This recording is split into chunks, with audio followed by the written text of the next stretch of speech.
All right, who wants to start?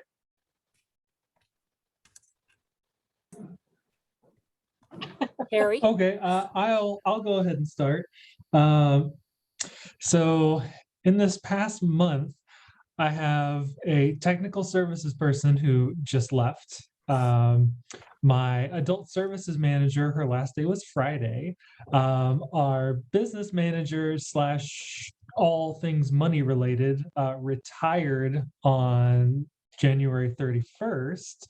And I have a bookmobile driver that announced her last day is May 1st. I appreciate that she gave us so much time and advance notice, but like, yeah, I just have like a massive exodus of people, and it's all good things. You know, one became a branch manager somewhere, one starting a new IT career. Like they're all flying and going on to doing bigger, better things. But like, did you all have to do it all at one time? Yeah. Hey, Justin, can you tell everybody which library system you're with, where it's located, and what your role is? Oh Okay. my goodness, I totally forgot to introduce myself. Hi there. I am Justin Brasher. I am the director of the McCracken County Public Library in Paducah, Kentucky. Wow. McCracken. So we're just going around the room, kind of talking about what's new, including labor shortage information, but it could be more generally also more kind of, I guess, more to the point of the meeting, different workforce development activities you're doing or you have questions about or things like that. So Justin, do you want to add anything to your? I think that about covers it. I'm very fortunate that I have a lot of good internal candidates for each of these positions. So the work shortage has not hit us too hard, but I think just the overall shortage in the building is killing us right now. That you know, we just don't have enough bodies in the building until we get these other people hired in. Justin, what are your building hours now? My building hours right now, we are open to the public 9 a.m. to 7 p.m. Monday through Thursday, and then 9 to 5 Friday, Saturday, and then 1 to 5 on Sunday. Okay. Good to know. Is your library doing any kind of workforce activities? Not particularly at this time. We do have an unemployment office like half a block down the street. The Kentucky Career Center? Okay. Yes, we've been trying to work hard with them. When they started rolling out the new ID Me, and you had to like video chat someone to prove who you are, they rolled that out, but did not provide their office any computers to do so or cameras. So we've been loaning them some spare computers and whatnot. Their equipment just came in last week. So after about 3 or 4 months, we were able to get our stuff back. So I'm glad that they are up and running now. Great. Thanks. Sure. Can you all hear me okay? Sorry. See, I'm David Sniffen. I haven't been here in a while. I've had conflicts every month. I apologize for that. But I'm the program manager for workforce development for the Charlotte Mecklenburg Library in Charlotte, North Carolina. Last time I was on, we were getting ready to close our main library for a complete remodel.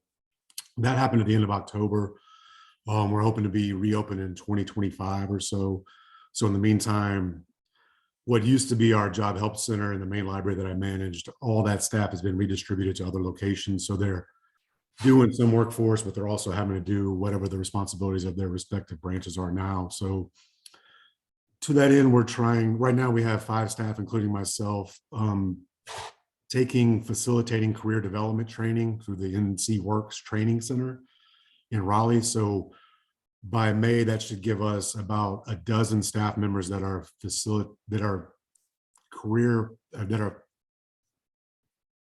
have taken facilitating career development. I can never say it correctly. So the big point being that we need to redistribute our workforce knowledge to our 20 library locations instead of just a few branches so that we're more equitable in our knowledge base. We did get $25,000 from Verizon to go towards training of additional staff. So I'm hoping by end of fiscal year 23 that we'll probably have hope close to 20 staff trained in this so that we have enough workforce capacity so that then when we build towards 2025, when our new main library reopens with a career opportunities center specifically in there, we'll have staff ready to man that, if you will. In terms of hiring, we are an entity of Mecklenburg County, but we're sort of separate because we have our own internal HR, which is like 1.5 people for like 500 staff. So it's not really the most streamlined, but Mecklenburg County, the staff in their HR department has left for other opportunities. And so they don't have staff to help us fill our roles. And so it's sort of a trickle down, if you will, into the HR slowdown in terms of hiring staff in all levels, whether that's part-time aide, library support or librarian. And then other problems are people go through the interview process, but then it's 6 to 8 weeks until they're hired and they've already got another, by the time they have the job offered, they've already got another 2 or 3 jobs lined up. Then you have to start the whole process over. We've had at least 2 branches with the interim branch managers for almost a year now, which is not really conducive to, successful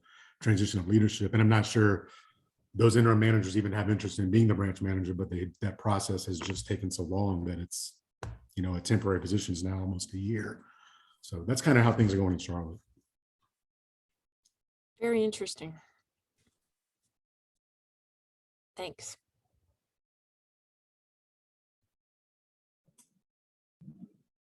I don't know who's already gone. I'll just pop in there. I'm Jana Hill. I'm the Adult Services Manager for the 4th Public Library System here in today, sunny and not icy anymore, Texas. Where in Texas are you, Jenna? I'm in Fort Worth. Fort Worth. Okay. Fort Worth. Yeah. So it sounds like we're doing a lot of the same things as Charlotte Mecklenburg in terms of previously having one branch in particular that was very focused on workforce components, and adult services is a fairly new part of the library. And we were really working hard to distribute that knowledge, those resources across the system, and really take a strategic approach to those programs, to those resources, and how we offer those. And our staffing's coming back. It's better than it has been. I have a full team and I'm very excited about it. Did you say you were the head of adult services? Yes. Okay.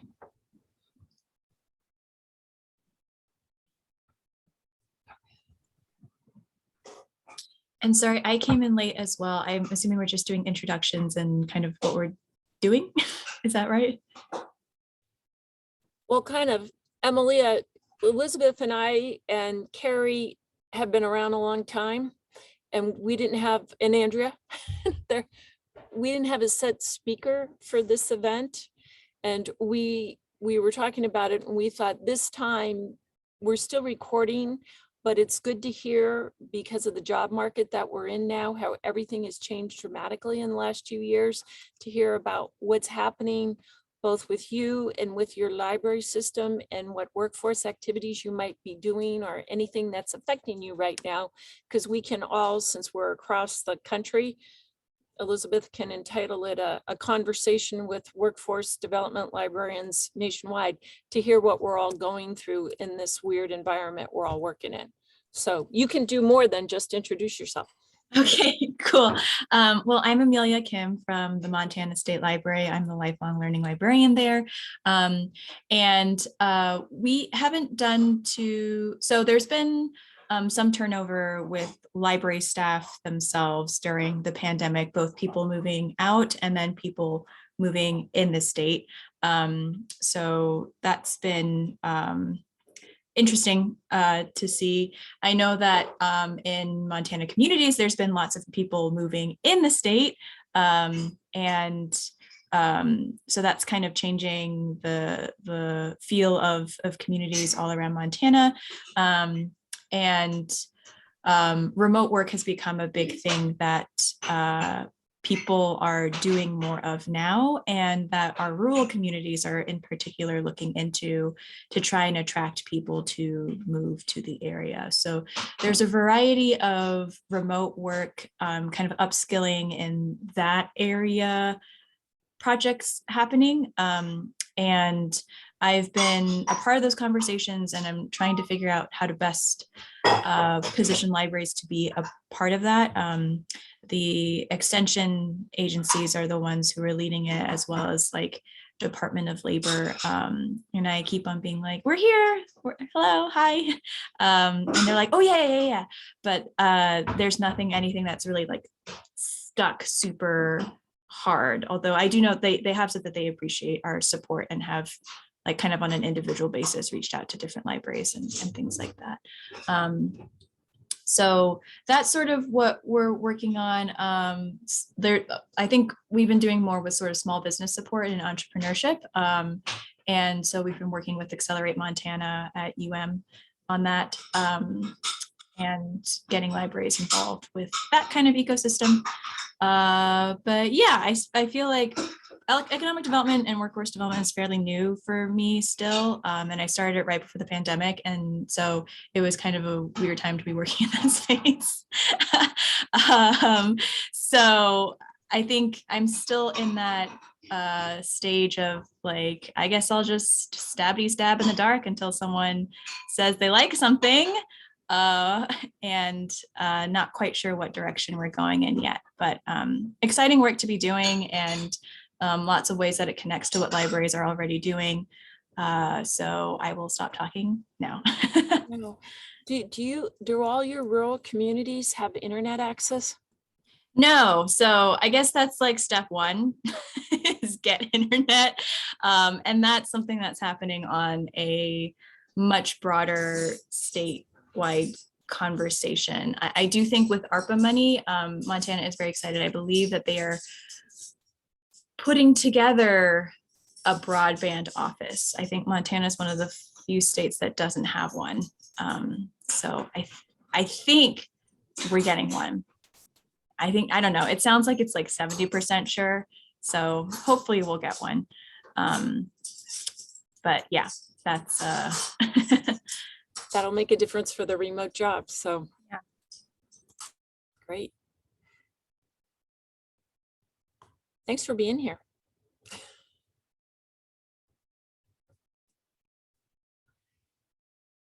Who else? I can go next. So this is my first meeting here. My name is Cassie Leeport. I am with Minnesota State Library Services. I was actually just hired in September with specific focus on workforce, as well as like Indigenous representations, tribal library projects. But since I've started in September, we've been utilizing our ARPA funds to develop some partnerships with Minnesota DEED, so the Department of Employment and Economic Development. Minnesota has a thing called Career Force. I'm not sure if Career Force is a thing outside Minnesota. I guess I should probably know that. But essentially Career Force, they have like 50 locations across the state, and we're utilizing a partnership with them on a state level to do something called Career Force Corners, which we're really excited about. And this Career Force Corner initiative is, it's kind of two-part. So we're providing some like physical resources and kits involving like workforce development pamphlets about state resources, and then also like office supply, kind of like swaggy type items. And that's one element. And then the other element is any library that registers for these initiatives are getting an introductory meeting between myself, some DEED representatives, and then their local job center representatives, whether it's a Career Force location or a local workforce board, things like that, to sort of talk about what each entity is doing. Because we've had some conflicts, as I'm sure all of you have, where it feels like libraries feel like they're stepping on workforce toes, workforce programs feel like they're stepping on library toes. And so we're facilitating these introductory meetings to sort of get the conversation going, get involved partners going, and create like more of a partnership relationship than seeming like a battlefield is what it's kind of been like. So it's been really exciting. And those meetings are actually starting this month, which is great. And then we've had a few of our larger library systems like Hennepin County, where Minneapolis is. They have 43 branches. They've expressed interest too. And so we're working on trying to figure out how to scale it up to tackle systems and not just like individual libraries, because we originally were working more towards like greater Minnesota, smaller libraries, because I live in Bemidji, Minnesota, like northern Minnesota. And so we were focusing more on greater Minnesota. But yeah, so that's like a cool thing we're doing. I can't speak too much to the labor issues specifically because I'm not in a specific library, although I know that's something the state of Minnesota has been struggling with. And we have an impending strike going on in Hennepin County and some other things that not just library, but all paraprofessional workers in that county. So there's a lot, but we have some cool things going on too that we're really excited about. And I'm excited to see that this group exists and to learn more from all of you about what you all are doing. And I really appreciate that this group exists, and I'm excited to learn more from all of you. And I also want to say my camera's off because I am in my daughter's bedroom. I turned it on right now because her vent is making weird sounds. And so I'm sitting on the floor of her bedroom while I'm in this meeting, trying to figure out if like she dropped something down her vent that is melting or what's happening. So I have about a 1.5-year-old daughter and I'm doing some research, and that's why my camera's off during this. Just FYI. Thank you all. That's got to be the best explanation for why your camera's off that I've ever heard. I was once in a meeting where somebody was having their hair done. Just curious, Cassie, Elizabeth, Carrie, a lot of us have done some presentations on workforce topics. We did a whole seminar last year. If you go out to the Public Library Association site and look under workforce, you can hear a lot of those recordings.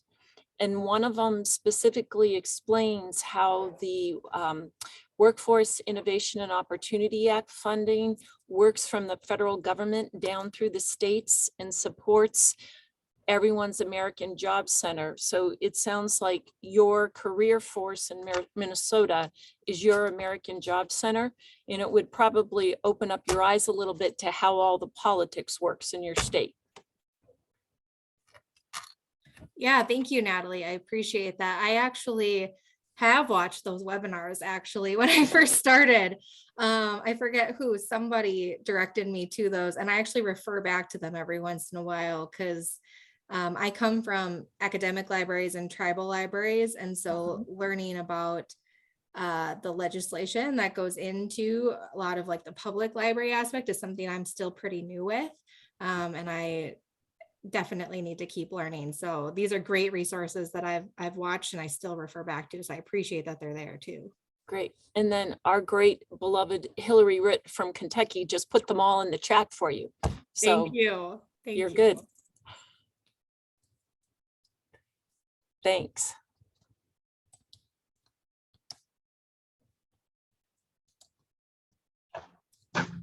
Who else? Who else? I'll introduce myself. This is the first of these meetings that I've come to. My name is Christina Darnell. I am the Community Engagement and Economic Development Services Manager for the Seattle Public Library. It's a big mouthful, and I'm trying to get my mouth used to saying it because it's a new position that was just created and a new department that was just created at Seattle, largely because we had had several different kind of workforce development initiatives that weren't necessarily called as such under the same umbrella that had been starting. There had been a librarian that had started several years ago, a library to business initiative to provide resources specifically to particularly small businesses in Seattle. He's been working really intentionally with several Black-owned business excellence organizations, with several, he's been working with several people to work on things like getting cottage licenses and working on figuring out how to support people in being able to access taking the classes for free that they would need to get licenses that they might need for small businesses, raising awareness of those kinds of licenses for folks that might, like particularly new immigrants who may not be familiar with the various different licensing requirements, so that they're A, aware of them, and B, are able to access them and get such licenses. So we'd had someone that had been working on all this really great work over here, and then we had someone in another department that had been kind of working on digital literacy and really working on what does that mean in terms of workforce specifically and getting new jobs. During the pandemic, she had actually just started a program that was called Your Next Job, that we, Seattle partnered with King County Library and Snow Isle Library, which are two other large systems that are out here in the Seattle area, in order to be able to just provide it almost akin to wraparound services of if someone's looking for a job and they might need to have a variety of different kinds of information in order to realistically search for the job, apply for the job, think about what kinds of skills they might need that they might already have, and how might that be transferable, how might they be able to write that on a resume, how might they be able to do a job search to provide kind of that service. So we had like kind of two really big services that kind of had happened that had grown up kind of a little bit organically, that and we've had a couple other kind of small jobs in resume career services, kind of type one-off programs or small scale outreach programs that had been really great, but we were looking for a way to make a larger collective impact by putting those all into one department. So that is this is a new thing that we're doing. This is as of November when I started back with Seattle Public Library. We're looking right now at how can we intentionally work with de-siloing those two areas. How can we, a lot of the folks in our larger system were talking to the same partners. Some of them had large scale partnerships with the university. Some of them had large scale partnerships with various workforce development entities in the area. And some of them, had two partnerships going without necessarily knowing what the other people were doing. So kind of the work that I'm focusing on right now is how are we going to de-silo those efforts, and how are we going to figure out ways in which the different kind of staff and classifications that we have within our department can work together in a way that there's not work that's being duplicated, and that we're better able to sort of keep track of when our funding opportunities coming up that it might make sense for us to go to, when our different partnerships, like who is already speaking to who and who is not really, who do we not have a connection with right now, and how might we do a better job of being more intentional with that. I'm going to take this opportunity to shamelessly plug for a position that we're hiring for right now. I'm going to post it right here in the chat. Our program manager who had started the Your Next Job service actually has taken another position within the city of Seattle. And so we are currently have a job posting up for a workforce development and adult basic education program manager. To speak back to that idea of some of these positions kind of raised out of people who had been doing other things and kind of got put together. This workforce development program manager also is the person that oversees our adult basic education and our ESL classes. And so another part of what we're trying to do in my new department right now is figure out, we've got the economic development part of it, and we've also got the community engagement part of the work that folks are doing. And we're kind of trying to think, in what ways might those all support one another? In what ways might it make sense for someone whose focus is on digital literacy or large scale community engagement, work with folks that are working on workforce development, specifically jobs and supporting small businesses, and kind of thinking about kind of the entire thing as what would that mean if we thought about it as an entire wraparound service with different folks that are experts in each of those levels. So that is in a big kind of large scale, that is what Seattle Public Library is focusing on right now.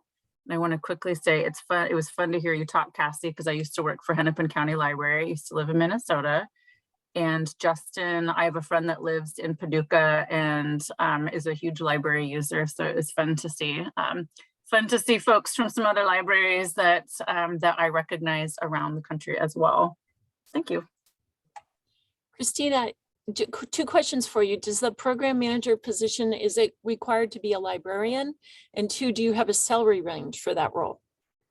It is not required to be a librarian. The person who had been in that role as it kind of developed into a program manager position happened to have been a librarian, but the way that the job ended up kind of expanding as she was in it, it's not something that necessarily requires an MLS to do. There are other librarians that work in the seed department.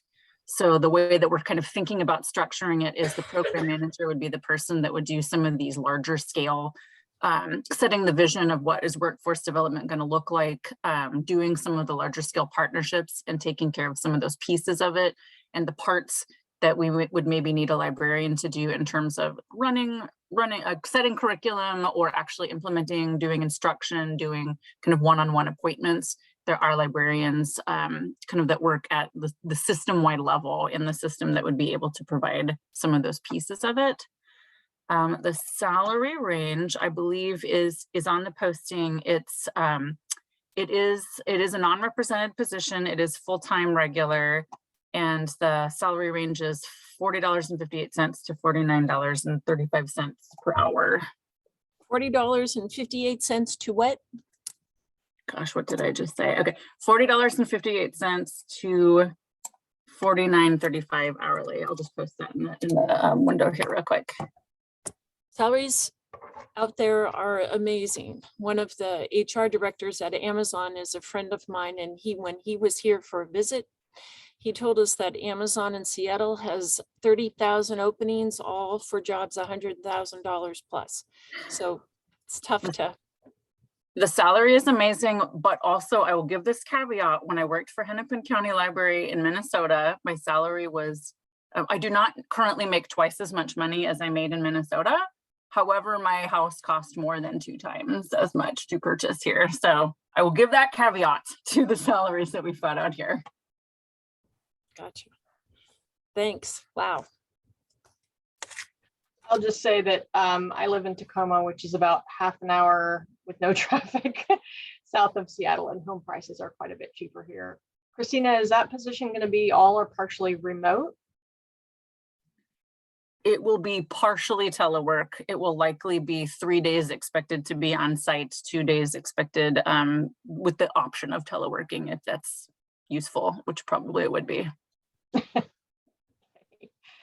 I just put in the chat as well, the person that Christina was referring to that built that business reference program is Jay Lehman, and he did a webinar that I put a link to, and then maybe Andrea can put a link to the LibsWork. She already didn't, or not LibsWork, sorry, the Entree Library Conference. Jay was also a speaker there. I think it would be really interesting. I love his staff training model that he used for that, sort of a mentor kind of situation to help get more staff up to speed with offering business reference, answering business reference questions. So if we're ever looking for a speaker and anybody's in a position to think about building a program like that, it'd be great to have you all talk about what that looked like. Because I think that that's a big concern for a lot of people, is the fear of doing business reference. We've talked about that a lot. Yeah.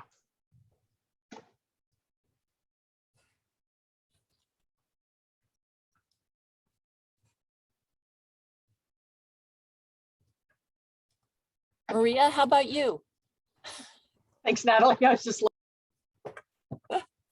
Good afternoon, everyone. Oh, sorry, not. Oh, I apologize. No, you go for it. I'm Maria Freed with the Texas State Library and Archives Commission, and I recently started as the workforce development consultant. So As Cassie mentioned earlier, I'm also focusing on developing and building partnerships and learning from partners inside and outside of Texas. And there are several projects going on at the Texas State Library and Archives Commission right now that I'm joining. For example, digital literacy and digital inclusion studies for those services, what's being provided in libraries across Texas.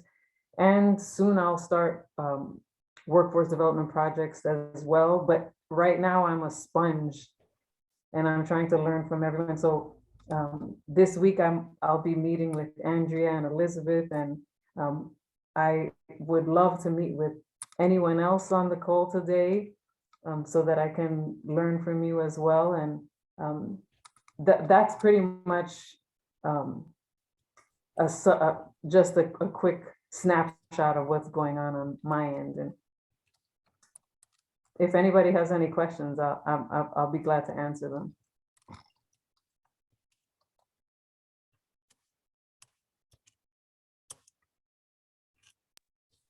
I'm guessing you're probably not involved with this, Maria, but where did we hear at one point? I think it was the COSLA Library Tech meeting about a project through, I think it's the University of Texas at Austin, about, Andrea was there, maybe she can remind me, but somehow assessing the current competency level of library staff around digital literacy in Texas.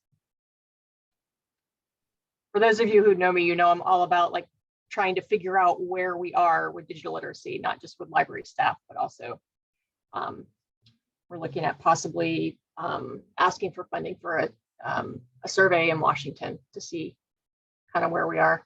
Is Andrew here? I'm here. Do you remember that? Yeah, you know what? We just had a meeting internally where we were talking about digital literacy issues with New Jersey public library staff.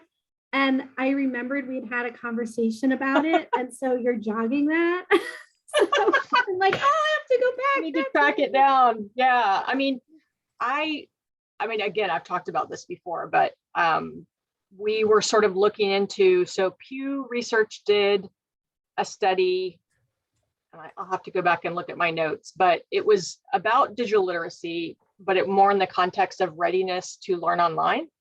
And it turns out that when Hawaii Workforce Development Council did their state survey, they relied heavily on the Pew study for their questions and things. So it turns out our new state librarian knows the lead researcher on that Pew project. So she's going to reach out and just check in and see if they're going to do it again, because of course that would be way easier for all of us if Pew just did it. But if we were able to compare results from state to state, but it's weird that there's all this information about broadband speeds and internet adoption and things like that, but really not about digital literacy. So.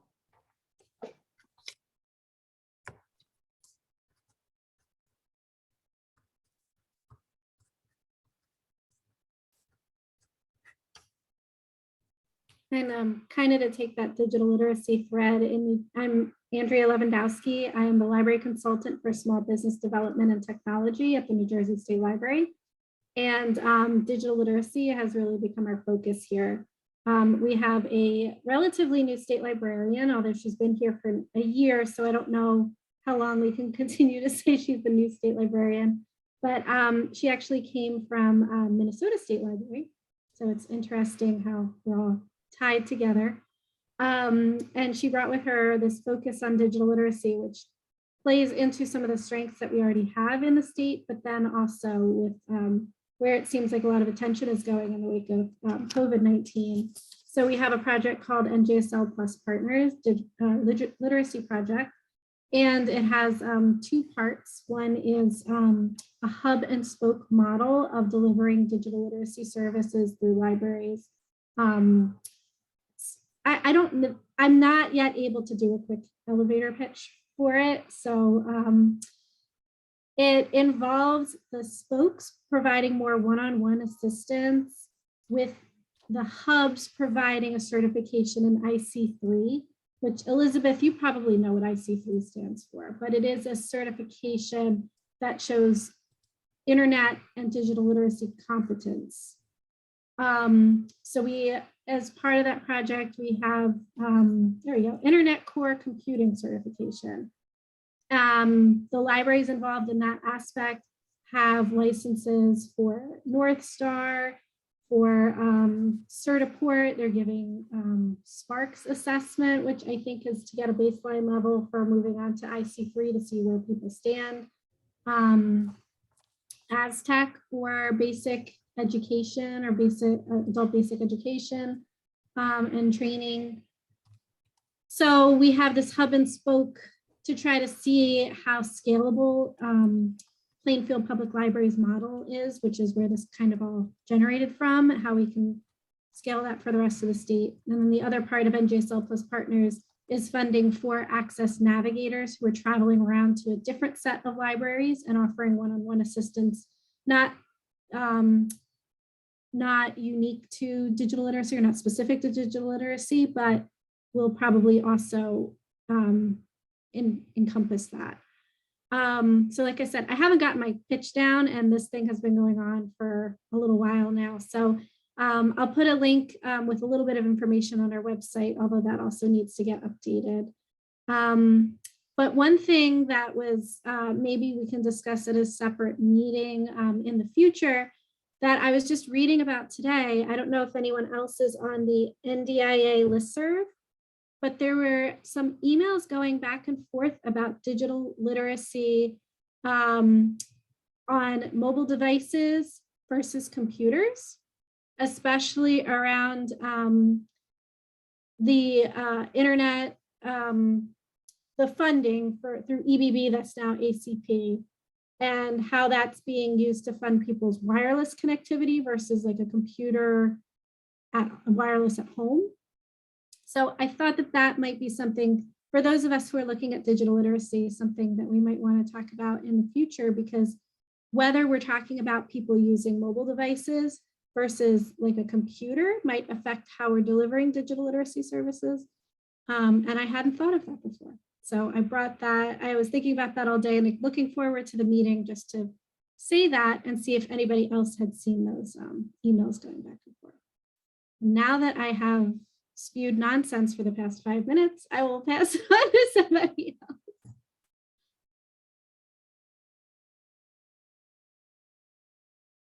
It's not nonsense. Hi, I'm Arlene Weibel from the State Library of Oregon. I was really hesitant to come on and speak very much about what we're doing because we're doing such a weird mishmash of various little initiatives here and there. And I feel a little bit more comforted after hearing what other folks are doing that I think that's actually normal rather than, you know, the big massive program rollouts that sometimes we do. So thank you to everyone for making me feel a little bit better about what we're doing. One of the things that I wanted to mention is that I view myself as a connector between libraries and workforce agencies in my role, my state role. And so I was really interested to hear what Cassie was talking about in Minnesota. I've kind of basically been doing something similar in terms of setting up meetings with libraries and workforce agencies and hopefully getting them to talk together about mutual concerns and needs. And I didn't have a really cool name to call that, but maybe I should. But that's one thing we've been doing. And then we've also been providing some small grant opportunities for libraries to kind of foster those partnerships that they've been discussing, mostly in the way of helping get more computer equipment into libraries that can be used in referral situations where folks don't have access to their workforce office during the times that they're open, or they're too far away, it's in the next city or whatever. So setting up equipment that can be used for workforce activities. So, but we've also had some creative ideas in terms of working together around workforce offices and libraries around training and setting up other kinds of, facilities like privacy pods where people can do an interview in the library, but still have privacy around that. So that kind of thing. So, so I'm really excited that we are kind of approaching it, from the ground up rather than state down, trying to figure out how to support people in their communities rather than implement like a state program that we force on libraries. Because one of the other things that I'm finding also, and we've found this in some of the surveying that we've been doing, those of you who are in state libraries are probably aware of the fact that we have to do this evaluation of our LSTA 5-year plan that IMLS requires us to do. So we've been looking at some of the data that's being gathered as part of that process. And we're finding that workforce development is really low on a priority list when it comes to what libraries are anticipating what their needs are going to be, which doesn't surprise me given, they're not feeling they're getting lots of questions about how to find jobs because there are plenty of jobs out there kind of thing. So what we've been trying to do is think about workforce development as part of the bigger issue of digital literacy and digital equity, and thinking about how we organize programs at the state library level under an umbrella of digital equity with workforce, with digital literacy, with other things that fall under that.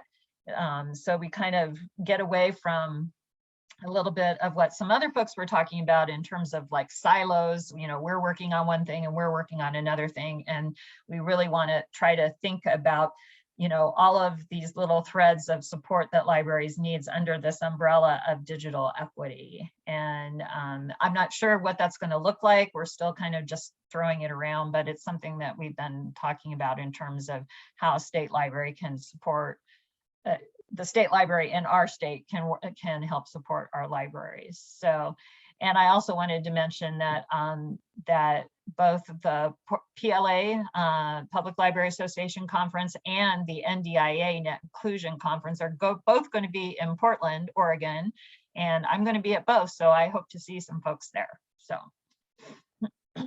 thanks. I actually asked in the chat who else was going to the NDIA conference. So are Arlene and I the only ones? Yes, and I asked about PLA. Oh, I'm also going to PLA. Good. I will see you there, Elizabeth. We'll get to I meet would you like to next have, time. but it just didn't shake out that way for me this year. I will be at PLA this year. It's an easy to get there easy to get to Portland from Seattle. I had to choose between PLA or ALA, so I threw in my chips for ALA.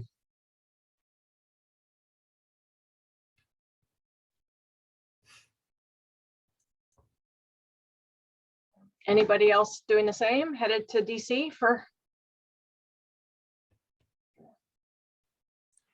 I'm with Andrea. Hopefully DC. That would be good. That's Going to be doable. an East Coast versus West Coast division this year. And I'm not sure where ARSL is being held this year. I think it's in Chattanooga, someplace like that. How are things going with you, Lisa? Pretty good, thanks. I just came skittering in sideways. Sorry about that. Talking with my state librarian. I was listening with interest to oh yes, Andrea. That whole thing. Arlene, your comments that you were making as I came in, and granted I came in the middle of it, so I hope I'm not taking anything out of context, but I was a co-chair of the advocacy committee with ARSL up until December 31, but before the end of the year, we had set up a planned talk with Amanda from National Skills Coalition. And we actually had that today with Marika Visser, because we have her at our state library now. And she was saying the exact same things, Arlene, that you were saying, that how the state libraries can help, because they're wanting to know from a policy perspective, like, what they can do and around workforce development, all this thing. And it really was just, they already had ALA, PLA at the table, but they didn't have ARSL there. And that's, 83%, give or take, of the libraries around. And sometimes, what the feds give out is too heavy a lift. But it's also such a large percentage of the people who need it the most. So, or I don't know. I say that pretty flippantly. It's a different, it's a different set of barriers. Let me say that. So, yeah, +1, Arlene. Yeah.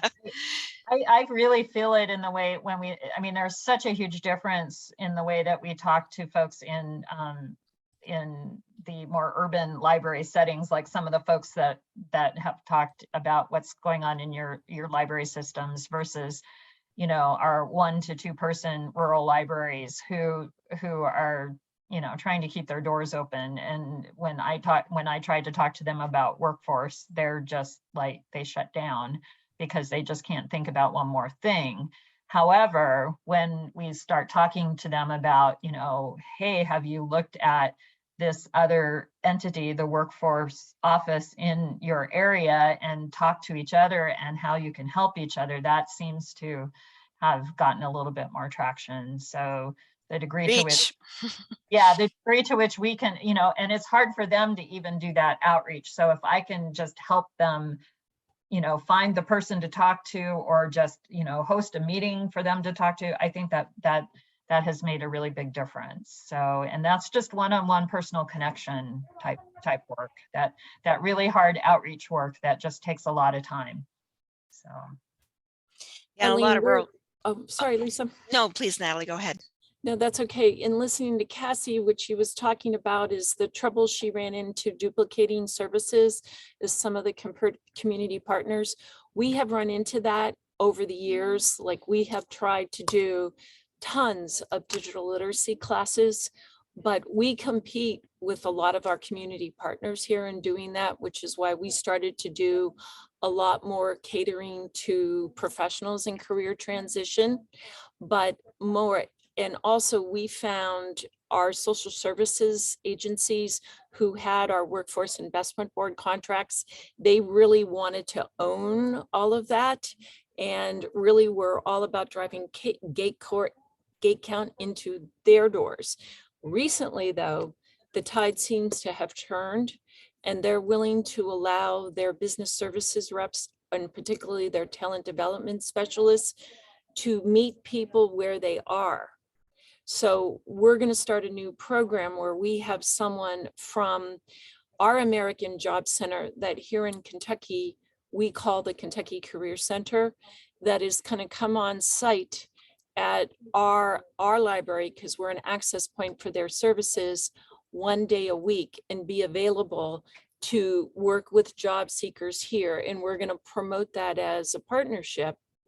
And what we're thinking is that long term, if we can show that it works for us, and we're a fairly well-funded library as opposed to some of the smaller libraries in our state, that we could then say to those rural libraries where they don't have enough staff, enough people to help people find jobs, that one of the staff from the American Job Center can offer to come on site there a couple times a month.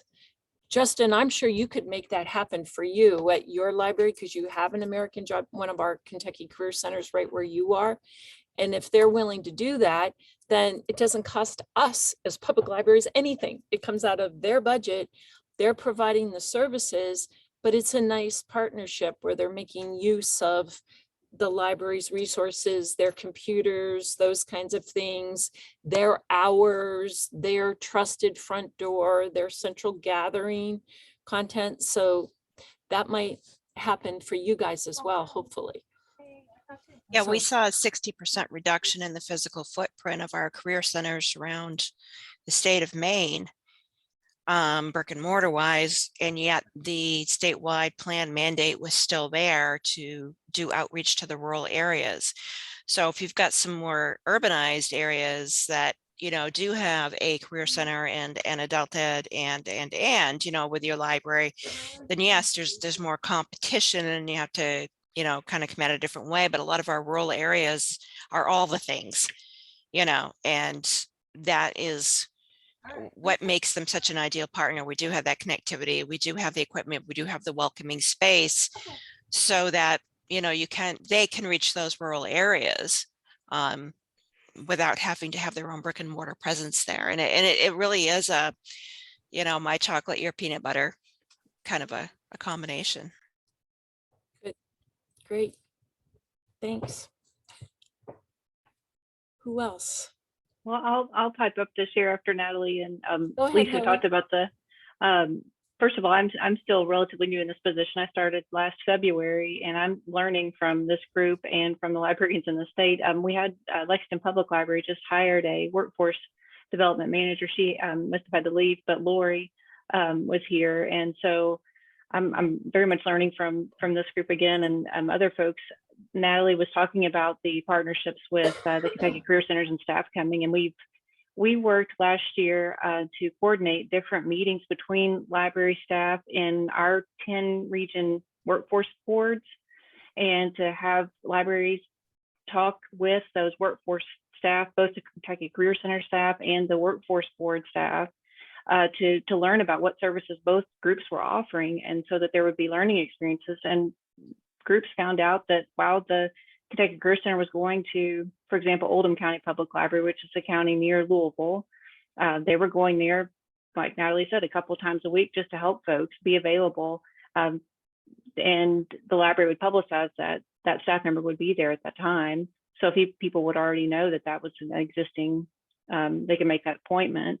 But GED, they had kits they were checking out. This is again, Oldham County Public Library. They were checking out GED kits that folks could use to be prepared to take the GED and to study. And so, but Cassie mentioned developing partnerships. I still am in that area too, just learning and helping folks connect with, like Arlene's saying too, just folks are overwhelmed and there's so many different things they're being, as we all know, asked to do, and just helping them see that there are folks out there that can assist in this. And just like you all said, that's you're not having to pay that staff member from the Kentucky Career Center, as we call them, the one stops, to come in. That's their role, and they're willing to do that. And there's other counties in the state that those career staff are going into the libraries too. So I think it's just continuing to take baby steps and to learn and develop those relationships with people individually, and then also to help them see that they're not alone in this either. I think that some of the things that came out of those workforce meetings was, oh wow, this is something I can do, or my library's experiencing this too, and the career center staff, oh wow, they have laptops that can be checked out from the library, and folks can take them home and practice, do their resume, do interviews, those kind of things that maybe in a more urban setting, folks may have that option, but maybe not either. I mean, that's just because you're in an urban setting doesn't mean that you have access to internet, of course, because you have to pay the internet service provider. So just those kind of conversations. And I just thank you all so much for your encouragement and support through this, through these conversations. I also was curious too, we had I apologize for talking so much. I let folks know about National Entrepreneurship Week and was doing a promotion with that with our folks. And we were able to have a brainstorming session with the workforce staff in one of our workforce regions, just to share about things that they were willing to do, or ideas. And I shared ideas with them about things with libraries. So I was encouraged that for that meeting. too. So thank you all. Thanks, Hillary.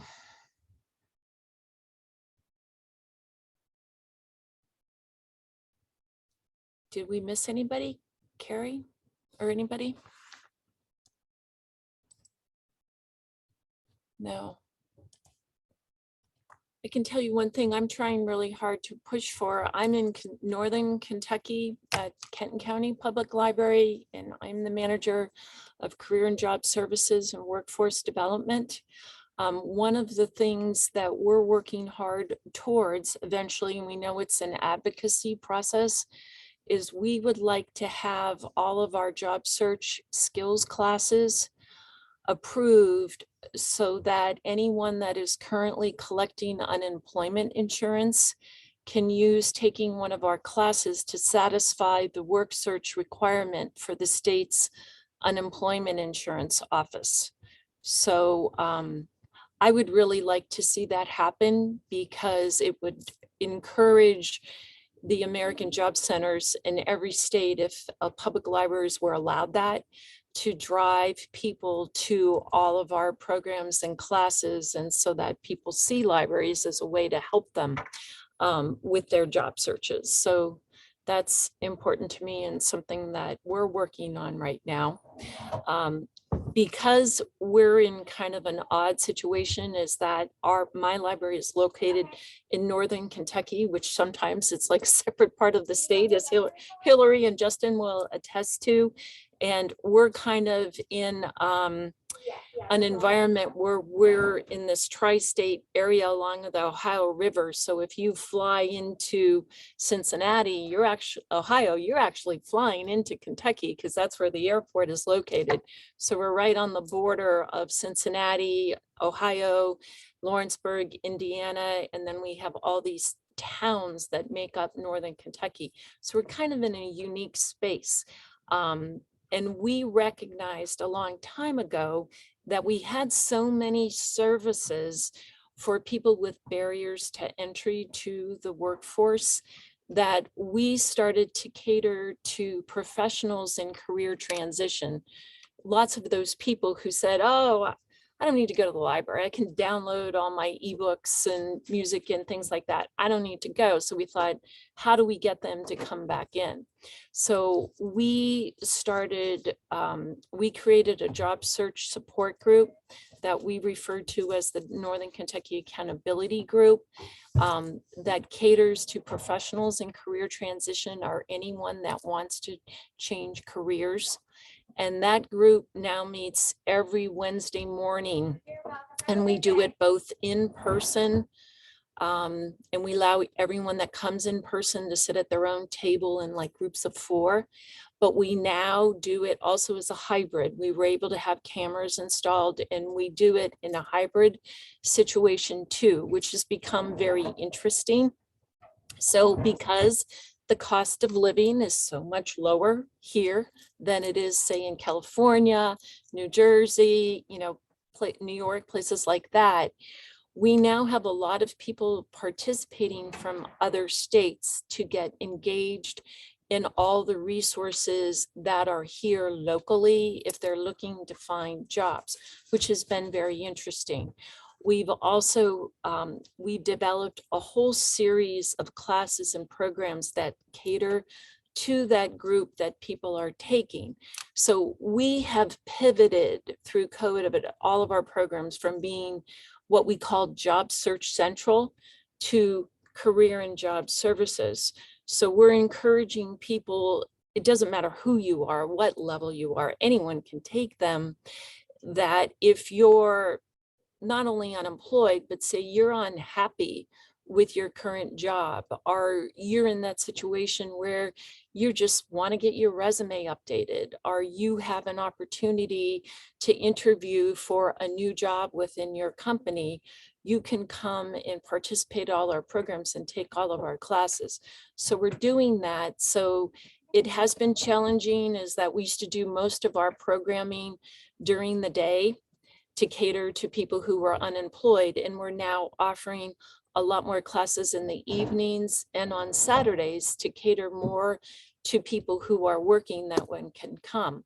But it's going very well to the point now that we have one of our local gurus on our web wants to do an economic impact study of the work we've done, because we've had something like 430 some people land jobs through our programs with 350 different companies. And they're all constantly reaching out and hiring more people. So it's given us a good reputation in our community, and we're continuing to grow that. So we're encountering a situation where we are all still catering to the population of people that need digital literacy skills, that still need to take GED classes. We're doing all of that while we're still doing the other. So we're trying to keep everything well-rounded. And one of the other things I was going to mention besides that, and you're all welcome to attend any of our things via Zoom and use our website to build content. The reason I asked Catherine in Seattle whether their workforce manager was required to be a librarian, because one of the things we've tried really to do is to maintain our space as the public library, that everything we do is like based on top quality content, the latest information. No one tries to sell people anything who's attending the classes. Everything is safe and secure. So we do that. And like I just wrote a blog about the 10 great new books that to use in your job search process. So as a librarian and a workforce librarian, we try to maintain that context of that. It does require librarian skills to do everything that we do. So we're trying to maintain that reputation in the community. And then the last thing I'll mention is we have tried repeatedly to offer some of our job search classes in Spanish to cater to that community. We have locally about 600 Hispanic families in our county where our library is located. And we have never been able to get people to attend the classes. So we're trying to do something a little different.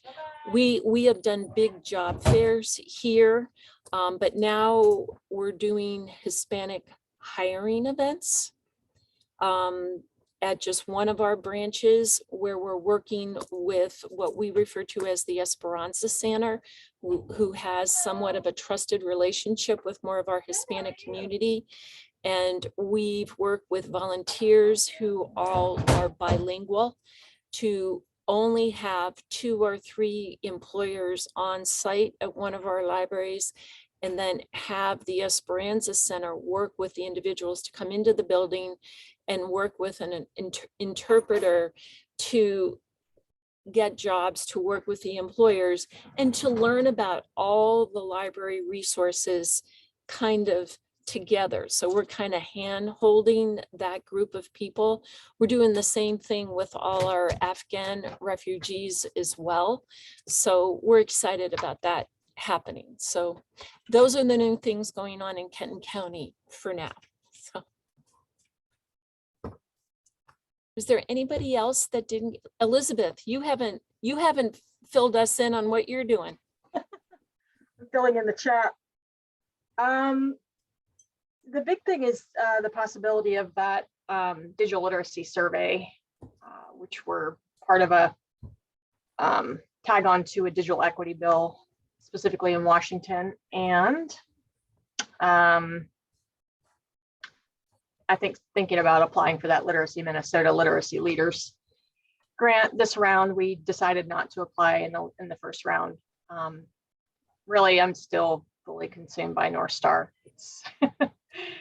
But we have made some progress in helping get the word out to community partners. And we have 2 University of Washington Information School students who are doing their capstone project, helping us figure out, kind of the really on the ground nuts and bolts stuff that libraries and CBOs can use to get on board and then also to promote North Star. So that's really still kind of my life.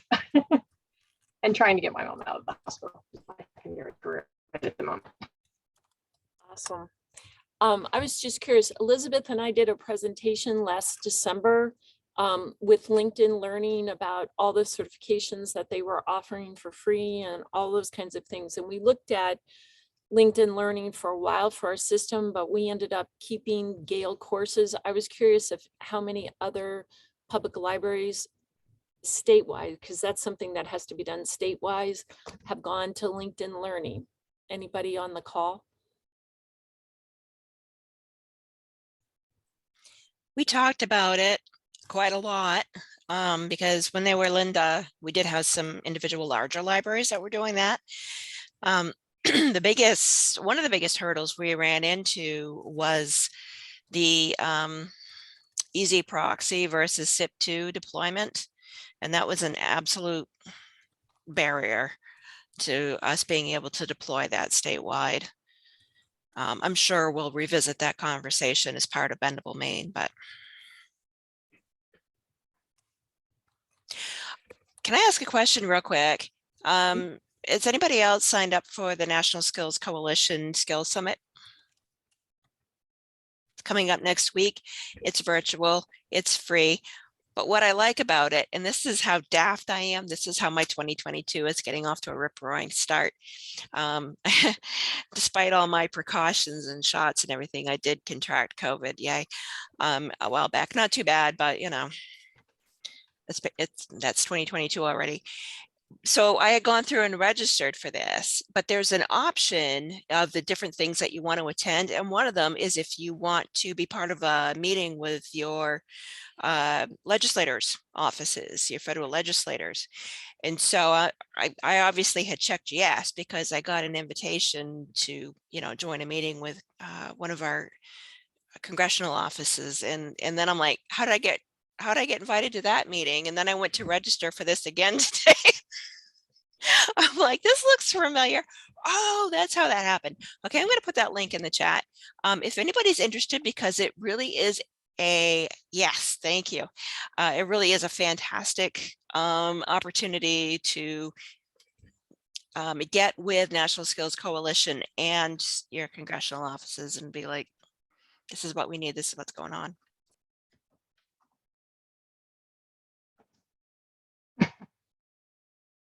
How did that happen? Although, you know, you could just register and then get invited to the meeting, which may be different. You know, the flyby meeting is a different day than the summit. So.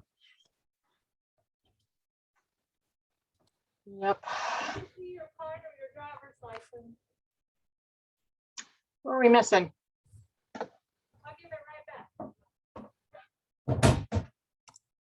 I'm not sure who else, Rhiannon, if she's here, Cassie, some people posted information in the chat, but I don't think they were able to stay the whole time. So I was just curious how the labor markets are where everyone else is. I mean, it's ridiculous here. We do not have enough people to fill the job. It's like official. We need to import.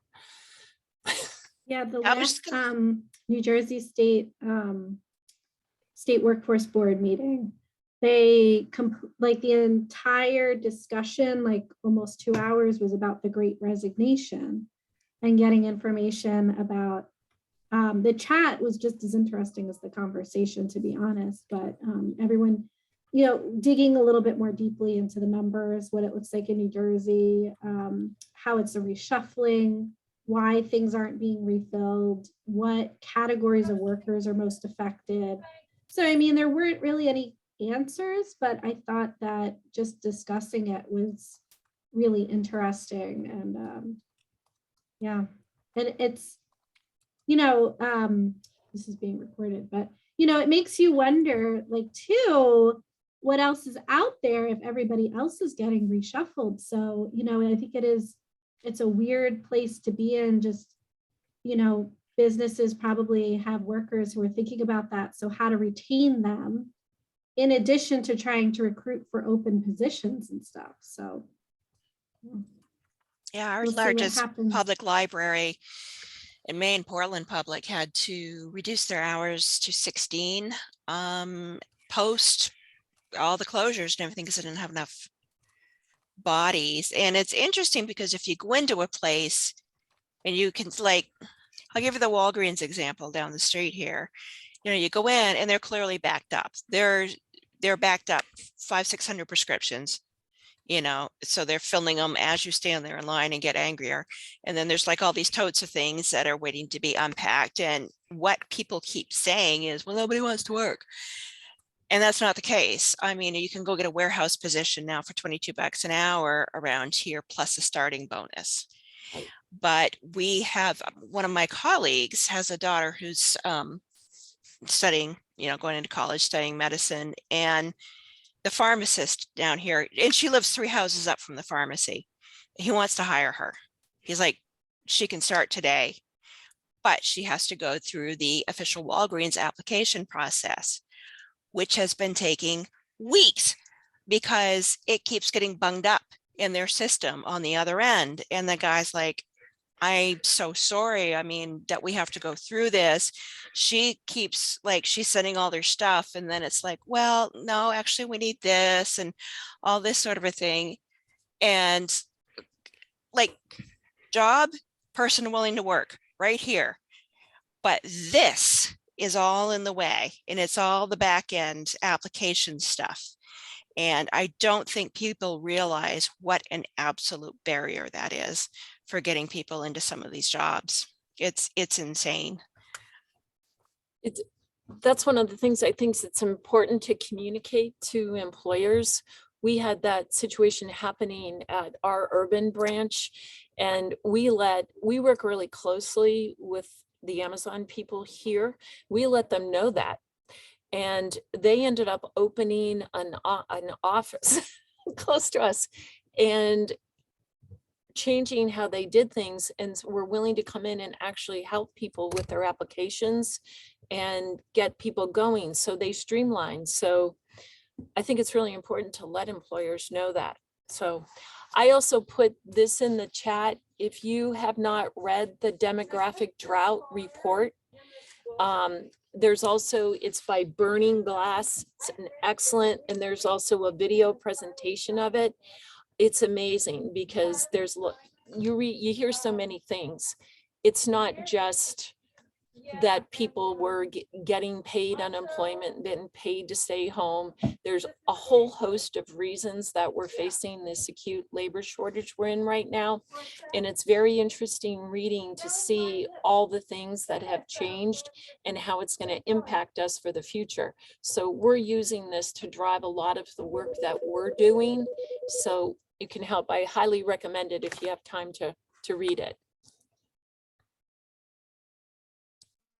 This came up in the Skills Coalition discussion today too, you know, because they're actively looking for examples, specific requests, what can they do at a policy level? And we're just like, you find a way to help us fund getting people in the door, because we can buy all the computer equipment and connectivity in the world, but if there's nobody there to help somebody through the UI application, you know, we're doing some telehealth pilots here in Maine. Like at some point you need a human being. Even hackers will tell you at some point you need a human being to do something, you know, to hack a system. You do. Elizabeth, Dorothy's library system, I can't remember the name of it, but where they have the learning commons. It's not Delaware? Is that Maryland? It's Maryland. Maryland or Delaware? I think it's Maryland, but it's another woman that usually joined these calls with us that recently retired, and the director of their library system tries to join when she can. But they created a learning commons with a big maker space and a commercial kitchen. And in their community, food industry jobs are huge, so that the library now has the space to people to go to get a food industry certification that's very popular there. So I think a lot of this is like local to your area, wherever you are. You just have to figure out what the need is where you are locally and then be the source for it. So all good. All right. Yeah, we've had libraries kind of promote the opportunity to just come to a library computer and take the food handler's class, which is through our local health departments, but and then also get their certification. And the big thing is being able to print it. So libraries are popular places for that just because of that one thing. There you go. Carroll County. Thanks, Dorothy. Carroll County. That's right. They're doing, if you're going to the Public Library Association conference, I think they're presenting on Friday about it. So I'm going to miss that. I'm flying back Friday morning. So. Oh. All right. I apologize. I have to go be a bouncer at a statewide library meeting on Zoom. Like literally, we did get bombed once, and now two of us have to be bouncers. But thank you. It's so nice to meet Maria. I think we'll be talking to you in a couple of days, correct? Yes, I'm looking forward to it. Oh, me too. Thank you so much. Good to see you guys, and I look See you, forward to Lisa. talking more soon. Take care. Thanks, Lisa. So before we run out of time, did everybody get a chance to speak up? Everybody keeping a tally? Okay. So should we think a little bit about a speaker for next month? One idea that occurred to me was we could do a sort of book discussion around the report that Natalie just shared. It's only 41 pages, probably a lot of it blank space. Not a lot, but yeah. Either that, I know someone else, let's see, there's a lot of people on here. Another presentation that I actually have this person speaking tomorrow is on generations in the workplace. You know, we've heard a lot of discussions about multiple generations in the workplace for years, but a major human resources company in our area recently did a new study where they looked at what's important to each generation, whether you were a radio baby, I've never heard that term before this, a baby boomer, a millennial, Gen X, Gen Z, whatever. And then how, not only what's important to each generation, but how each generation wants to be seen in the workplace, how they want to be viewed. You know, like, for example, I'm a baby boomer. I'm all about respect. I want to be respected for my ideas. It was funny, but just what each generation wants. That was interesting too. I like that. Have them, but we might be able, I don't know if we could get somebody from Burning Glass, but that, or how long that would be, Elizabeth. Mm-hmm. I was just thinking we could all read it and talk about it. Oh, we could do that. We could do that. I'm looking for low-hanging fruit. I mean, certainly down the line to coordinate a speaker. I think this would be great though, if everyone read it and we had a chance to talk about it, because I think this was great today. I love to hear what everybody else is doing and I learned from it. Mm-hmm. And then I think that'd be great if you want to do that. Any other ideas? Any yays or nays for discussion of demographic drought? Yay. Cool. Thank you, Hillary. I second that motion. Okay. I don't have my Robert's Rules of Orders handy, so okay, we've got 3 yays. Does that take us to a vote, or should we just stay for? There's Andrea. That's what I can Let's see do on my it. screen. All right. Okay.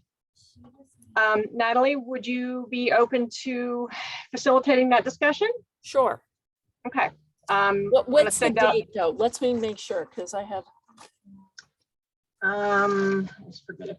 My daughter's getting married June 4th, so I'm starting to get confused. The events are starting to run together for me. So This like, is March 8th on it's my March calendar. 8th.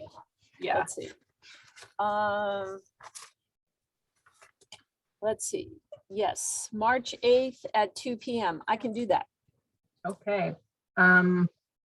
So full responsibility of the facilitator is to send a message to the list Okay. with the date and in this case, a link. Okay. You jiggy with that? Yep. Thank you. Great. 300 days of You can January. help, right? I love it. Okay. If I run into any technical difficulties, I'll let you know. I can't imagine you would, but Okay. yes. But I- the only to thing help. is you have all the Zoom information, right? It's the same every month. It's the same every month, so I don't have to worry about that portion. Mhm. Okay. Yeah, and I don't know. Yeah, I don't know if you can open the meeting invite and change it, but if you can't, I can always add information about it Okay. once you post the. Sounds good. Okay, All right. Okay. awesome. Thanks, everybody. 8 Good minutes to see early. y'all. Okay. Thank you. All right. This was great, Natalie. Thank you for Okay. Thanks, suggesting it Elizabeth. and for facilitating. Okay. Take care, right. everybody.